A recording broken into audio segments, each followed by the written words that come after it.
Selamat datang di channel Pemuja Malam. Jangan lupa like, share, and subscribe ya. Terima kasih. Episode 15 Tiba-tiba Cemburu. Dari mana kamu tahu jika paperback itu berisi tas? Tanya Marni mencibir.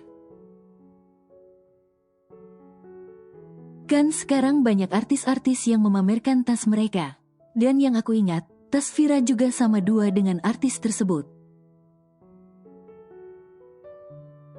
Jelas Sumini. Udahlah, aku mau ke rumah Raya aja. Mungkin dia ada informasi yang lebih lengkap. Ucap Marni mengunci pintu rumahnya. Karena sekarang mereka duduk di teras. Sumini juga ikut keluar, namun dia berjalan berlawanan arah dengan Marni. Marni langsung mempercepat langkahnya kala melihat Raya keluar dari kedai Vira. Raya, panggil Marni kala Raya sudah sampai ke halaman rumahnya. Dari mana kamu? Kenapa beli ikan di sana? Sudah berapa kali ibu bilang, jangan beli apapun di sana. Karena itu bisa membuatnya kesenangan, tegas Marni. Iya Bu, maaf. Lirih Raya. Oh ya, ayo masuk. Ada hal yang ingin ibu tanyakan pada kamu. Ujar Marni menarik paksa lengan Raya. Ada apa sih Bu? Mereka sudah memasuki ke rumah Raya. Apa benar, kemarin Raya diantar oleh mobil mewah? Tanya Marni langsung ke inti. Iya, sahut Raya. Kenapa kamu gak bagi tahu ibu? Marni memukul bahu Raya. Sakit Bu, kan kemarin ibu pergi arisan sama istri-istri kepala sekolah. Ucap Raya mengingatkan. Raya mengelus bekas pukulan ibunya. Terus kamu tahu apa lagi? Marni penasaran. Ternyata Farhan adalah anak dari pemilik toko Mas Indah Bersinar, kata Raya. Apa? Gak mungkin. Marni langsung terkejut. Itu benar Bu, dan Bang Alvin yang menjadi saksinya, jelas Raya. Jadi maksud kamu, Farhan lebih segala-galanya dari Alvin? Tanya Marni. Raya langsung mengangguk lemah. Kenapa Vira selalu lebih beruntung daripada aku ya Bu? Walaupun tubuhnya mungil, tetapi dia mempunyai wajah yang lebih dari aku. Bahkan aku yang sesama perempuan pun mengakuinya. Dia juga lebih pintar, dan yang pasti dia dicintai oleh lelaki yang aku cintai. Ratap Raya, secantik apapun dia gak punya banyak mantan sepertimu. Bela Marni, jika Vira mau, mungkin dia lebih banyak mantan Bu. Bantah Raya. Raya teringat akan kisahnya dulu. Di mana dia pernah kepergok oleh Vira karena hampir berhubungan badan dengan pacarnya saat itu. Padahal, saat itu semua murid di sekolahnya sudah pulang. Raya dan pacarnya langsung datang ke gudang bekas di sekolah mereka. Ternyata Vira melihat mereka karena dia baru saja keluar dari toilet.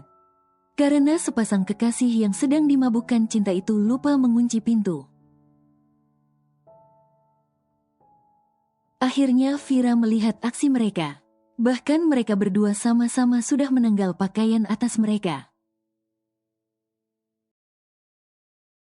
Beruntung Vira hadir tepat waktu dan menggagalkan rencana mereka. Kalau begitu, rebutlah keberuntungan yang Vira miliki. Kata Marni. Jadi, ibu mendukung rencanaku untuk merebut Farhan? Tanya Raya berbinar. Jika kamu bahagia, lakukanlah, karena bahagiamu juga bahagia ibu. Sahut Marni.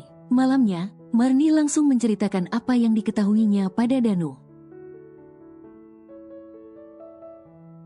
Danu juga awalnya terkejut tidak percaya.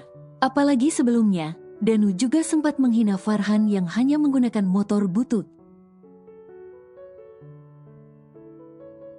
Saat di malam mereka berdua dinikahkan, maka dari itu, ayah tolongin Raya untuk mendapatkan Farhan. Ayah kan, tahu sendiri, jika Alvin gak bisa membahagiakan Raya. Pinta Marni memijit pelan lengan Danu. Apa maksudmu? Kamu dan Raya mau merebut Farhan? Hai, sadar, sadar. Aku ini udah pernah menghancurkan Vira. Dan jangan lagi kamu minta aku kembali menghancurkannya. Tolak Danu. Tapi Raya anak kita ya. Dia satu-satunya anak kita, ujar Marni. Aku lebih baik kehilangan Raya, daripada kembali menjadi penghalang bahagia Vira. Balas Danu. Yah, kamu tega benar jadi orang tua. Memangnya kamu gak bahagia apa melihat anakmu bahagia? Cetus Marni jengkel. Bukannya dulu Raya mengatakan mencintai Alvin dan siap hidup bersamanya. Dan sekarang, saat tahu Farhan lebih kaya, kenapa dia kembali ingin merebut Farhan? Beruntun Danu. Bahkan sekarang, aku merasa jika kamu dan Raya harus diruqyah. Penyakit iri hati kalian sudah menjalar ke seluruh tubuh. Lanjut Danu. Kemudian Danu pergi meninggalkan Marni yang berteriak tidak terima. Danu datang ke kedai Vira. Kebetulan sekarang baru jam 8. Jadi kedai Vira masih buka, karena biasanya dia buka sampai jam setengah 11 malam. Nah, sapa Danu menghampiri Farhan dan Vira. Karena saat malam hari, Asma dianjurkan untuk istirahat oleh Vira dan Farhan. Pak Danu, mau belanja? Tanya seorang bapak yang kebetulan ingin membeli rokok. Iya, ada beberapa barang yang ingin dibeli, sahut Danu dengan senyuman. Ya udah, duluan ya Pak. Pamit lelaki tersebut. Vira, Farhan, Paman mau bicara sesuatu, kata Danu setelah kedai sepi. Karena sejak tadi masih ada beberapa orang ibu-ibu dan anak-anak yang membeli jajan. Ada apa? Sepertinya serius. Kita duduk di depan, ajak Farhan, karena di depan ada bangku panjang, yang dimana muat untuk mereka bertiga. Sebelumnya, apakah kalian berdua bahagia? Tanya Danu. Peduli apa Paman pada kebahagiaanku? Cibir Vira. Sayang. Farhan langsung meremas pelan tangan Vira yang berada di samping pahanya. Kami sangat bahagia Paman, dan kurasa Paman juga bisa merasakan itu. Sahut Farhan menatap manik mata Vira, yang juga menatap ke arahnya. Syukurlah, karena sampai saat ini Paman masih dihantui rasa bersalah sama kalian. terutama padamu Fira. Tutur Danu menatap Fira. Dan paman mohon padamu, agar kamu memaafkan paman nak, pinta Danu. Kalian ini kenapa? Apa sih sebenarnya mau kalian? Tadi pagi Raya yang minta maaf, sekarang paman. Beruntun Fira emosi, bahkan dia sampai melepaskan genggaman tangan Farhan. Oh, aku tahu, mungkin paman ataupun Fira sudah tahu, jika Bang Farhan anak Papa Alan kan? Jadi kalian berdua berbondong-bondong minta maaf padaku. Tebak Fira jengkel. Bukan begitu nak. Paman memang merasa bersalah. Sungguh, paman tidak berbohong. Bantah Danu. Paman memang sudah tahu jika Farhan anak dari pemilik toko emas.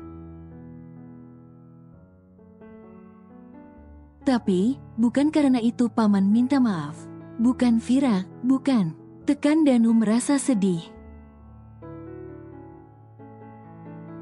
Lantas, kenapa baru sekarang paman? Kenapa baru sekarang paman minta maaf? Bukannya itu sudah terjadi dalam waktu 1 tahun lebih? Lagi Fira beruntun. Maafkan paman, tapi bukankah tidak ada kata terlambat untuk minta maaf? Tanya Danu, membuat Fira mendengus kesal. Sayang, duduklah dulu. Ujar Farhan pada Fira yang masih diliputi amarah. Paman, aku memang gak tahu dengan jelas apa alasan paman membatalkan lamaran Fira saat itu. Tetapi setidaknya aku harus berterima kasih pada paman. Karena ulah paman aku bisa menikahi Fira. Ujar Farhan, mengharap Fira bisa meredakan emosinya karena mendengar pujian darinya. Akan tetapi, bukankah itu sungguh tidak terpuji? Membatalkan dari Fira dan menjodohkan dengan anak sendiri? Jangankan Fira, tapi siapapun itu, pasti merasakan sakit yang luar biasa. Lanjut Farhan. Danu langsung menunduk sedih, kala mengingat dia yang tidak tegas dalam mengambil keputusan. Maaf, Danu hanya bisa bergumam. Apa sebenarnya alasan paman melakukan hal itu? Tanya Fira. Mungkin, aku bisa memaafkan paman, jika alasan itu masuk akal. Lanjut Fira. Karena Raya mencintai Alvin, dan dia akan bunuh diri, kalau Alvin dan kamu jadi nikah. Terang Danu jujur, dan tentu saja itu bukan sekedar ancaman, ayah mana yang ingin kehilangan anaknya? Makanya, paman mengorbankan kamu, demi Raya. Fira langsung terisak, setidaknya rasa penasarannya hilanglah, sudah. Walaupun dia sudah tidak mencintai Alvin, namun dia masih teramat kecewa saat mengingat kejadian tersebut. Paman minta maaf, dan biarkan paman menebusnya, dengan kembali melindungimu, sama seperti dulu. Mohon Danu, paman, akan melakukan apapun, asalkan kamu mau memaafkan paman nak. Paman pulanglah, kami mau istirahat. Fira mengusir Danu secara halus. Farhan yang mengerti keadaan istrinya, langsung bangkit mengantar Danu, yang lebih dulu berdiri dibandingkan dirinya. Maafkan Fira paman, mungkin dia masih merasa kecewa, ujar Farhan saat melihat Fira bersiap-siap menutup kedai. Iya paman mengerti, memang tidak mudah memaafkan perbuatan paman, sahut Danu menepuk pelan bahu Farhan. Tolong jaga dia, jangan pernah tinggalkan dia, apapun yang terjadi. Tundukkan pandanganmu saat ada wanita lain yang menghampirimu. Nasihat Danu. Farhan pun langsung bergegas membantu Fira agar kedai tersebut bisa ditutup lebih cepat.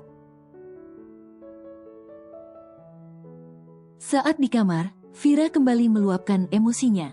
Dia tidak menyangka jika Raya berani melakukan aksi bunuh diri agar bisa mendapatkan Alvin. Sayang, kamu emosi gini kok abang sedih ya? Rajuk Farhan. Fira langsung menoleh pada Farhan yang duduk di kasur mereka. Iya, karena abang merasa jika kamu masih mencintai Alvin, makanya kamu sampai emosi seperti ini. Ujar Farhan, maafkan aku bang, tapi aku sungguh tidak lagi cinta padanya.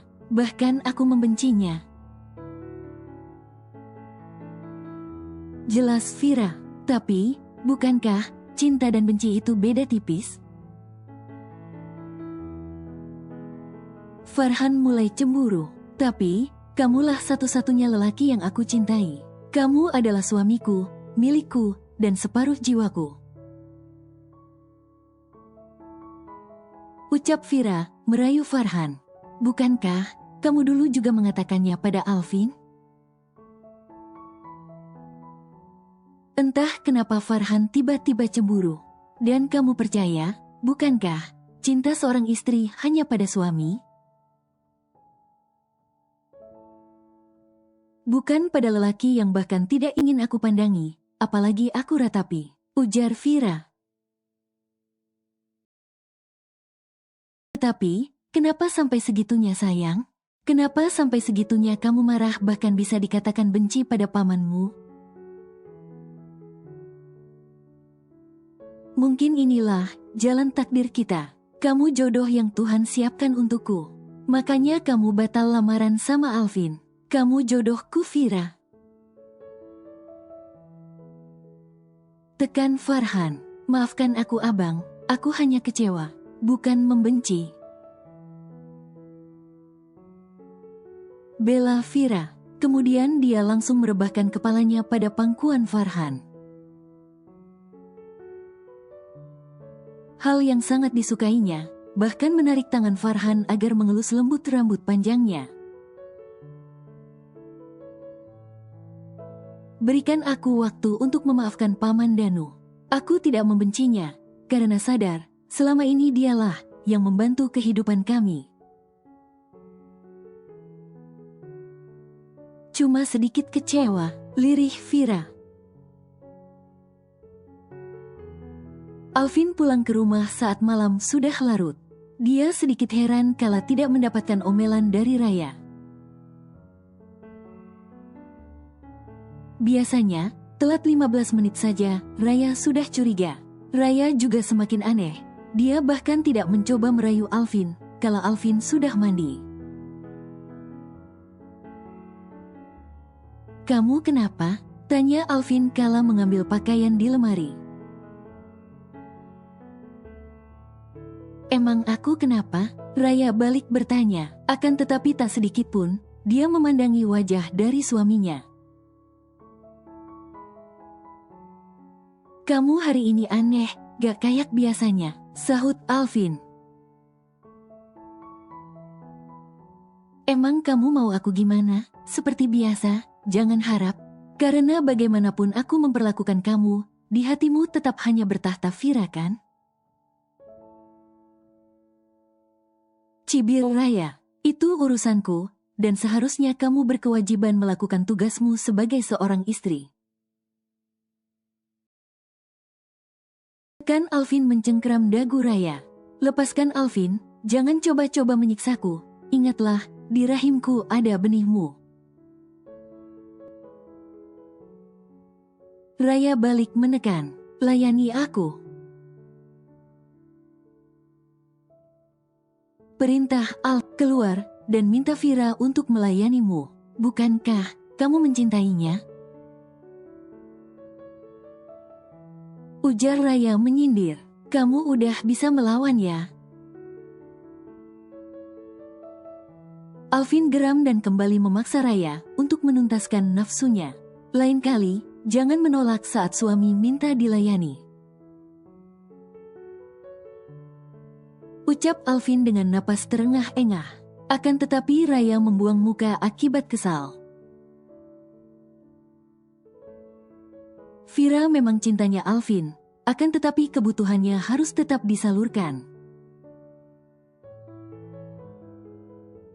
Karena dia paling malas untuk mencari wanita lain di luaran sana. Sebab Alvin sangat takut pada penyakit seks yang menular. Hendra sekarang sudah gak punya apa-apa.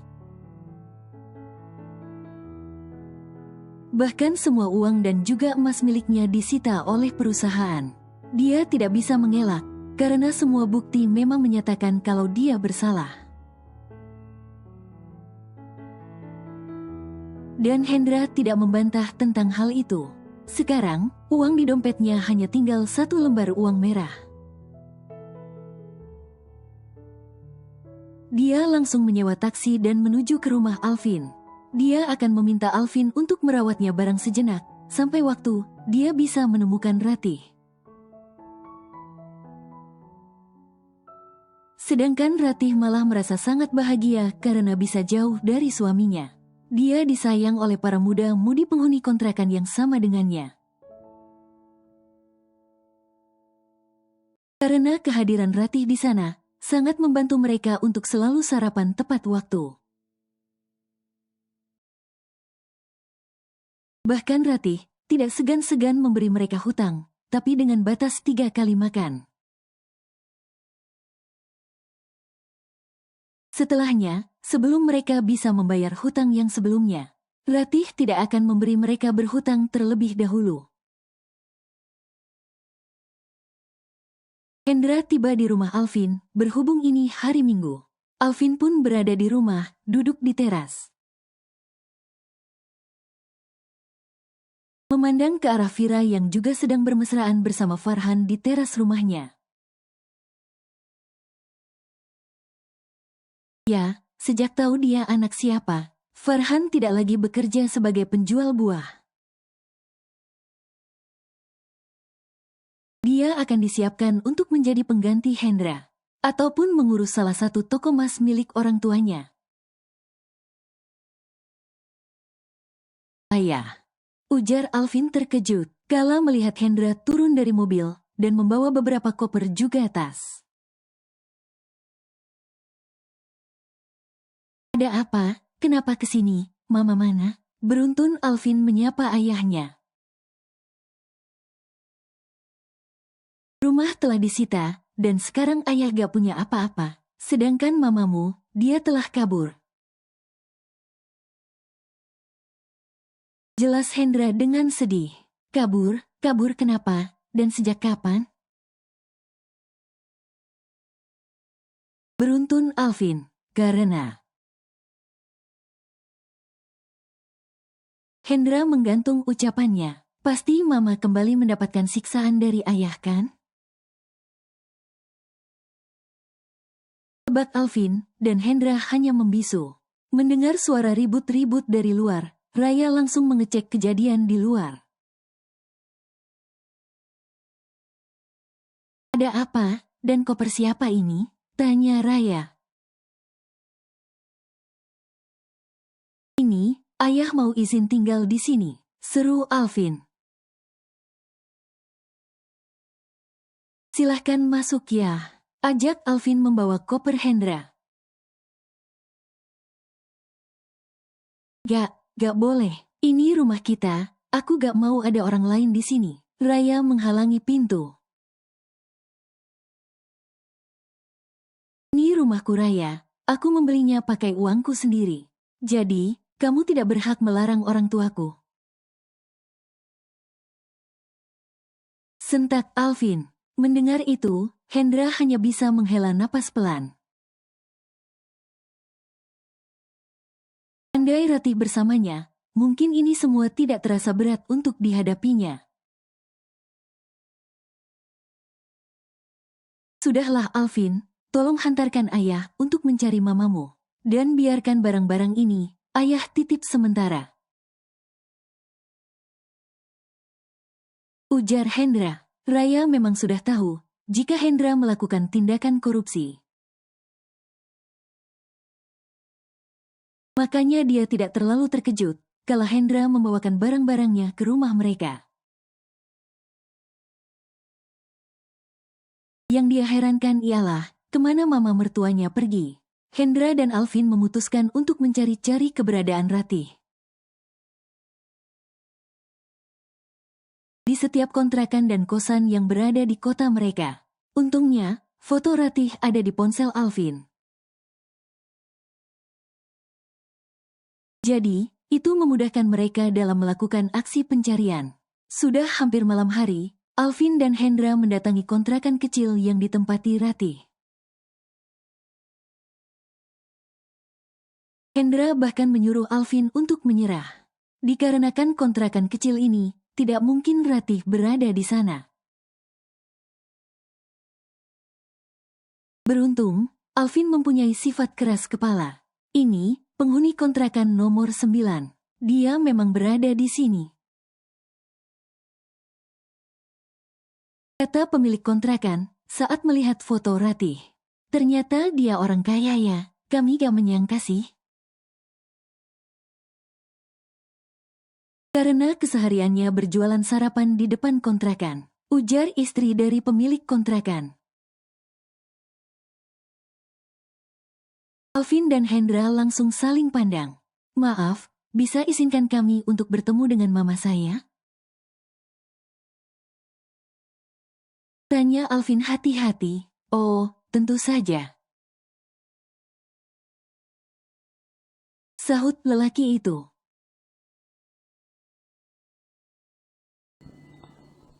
Bersambung.